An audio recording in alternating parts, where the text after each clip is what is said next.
こんにちは、エクスプロンです。エクスプレッションでモーション制作を最適化するコーチです。今回はデジタルノイズの真骨頂、複雑なグリッチ表現を構築する方法を解説します。単に数値がバラバラに動くだけではなく、一瞬だけ画面が引き下がれるような意図的なエラーをランダムメソッドで制御していきましょう。エクスプレッションで編集の可能性を拡張しましょう。Let's optimize your After Effects workflow.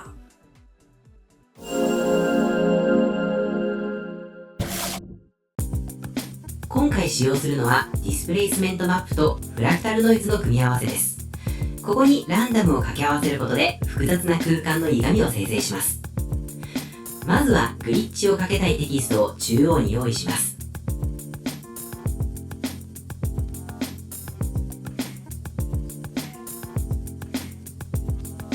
平面レイヤーを作成して名前をグリッチマップ、エフェクト、ノイズ&グレイン、フラクタルノイズをかけます。コントラストを高くし、白と黒をはっきり分けます。展開にランダムメソッドを書き込み、ノイズを作ります。1秒間に10回だけパターンが切り替わるようにします。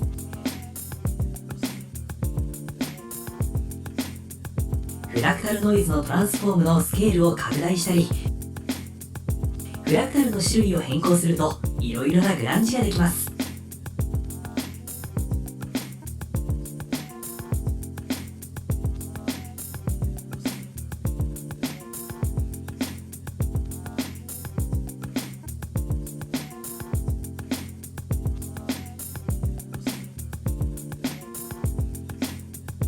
フラクタルの種類基本、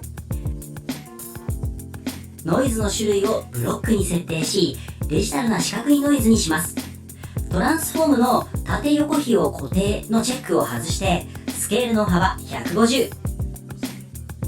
スケールの高さ50としてノイズを少し横長にします。これがグリッチの元になります。ディスプレイスメントマップのレイヤーマップに使用するので非表示にします。テキストレイヤーにエフェクト、ディストーション、ディスプレイスメントマップを適用し、マップレイヤーにグリッチマップを指定します。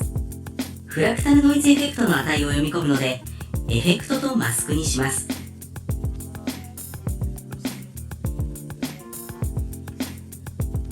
マップの黒い部分がプラスの方向、白い部分がマイナスの方向に、水平方向、垂直方向、指定したピクセル数だけ移動します。最大水平置き換え、最大垂直置き換えのデフォルトの値を2に弱めます。最大水平置き換えにグリッチをかけたいので、ランダムを使って歪みの強度を抽選させます。1秒間のランダムの回数を調整します。抽選用のトリガーをランダムで作ります。変数トリガーに0から100のランダムで抽選。20% の確率でグリッチをさせたいので、条件文 if トリガーが20未満の場合、水平の移動は50から200のランダム。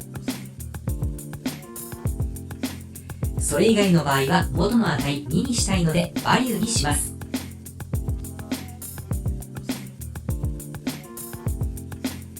グリッチが完成します。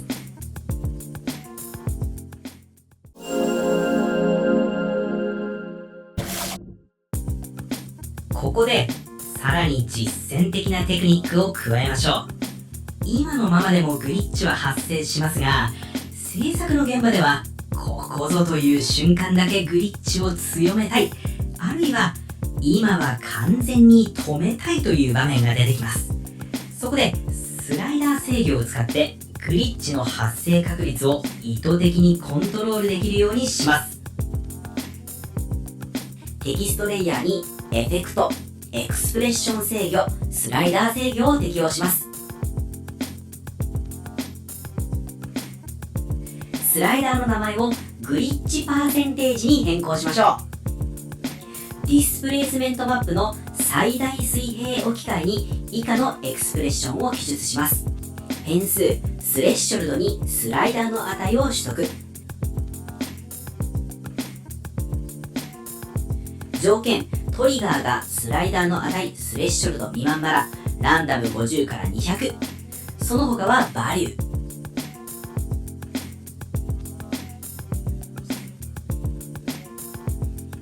スライダーの値を20に設定すれば 20% の確率でグリッチが発生し、逆に0にすればグリッチがなくなります。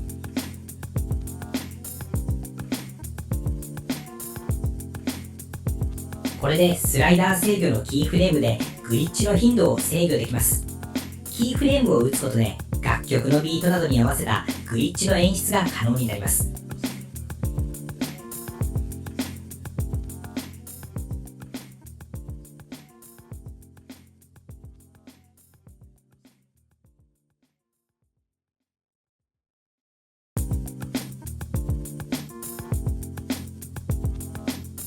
また、ディスプレイスメントマップを複製し、効果に効果をプラスしていくと、より細かく複雑なグリッチになります。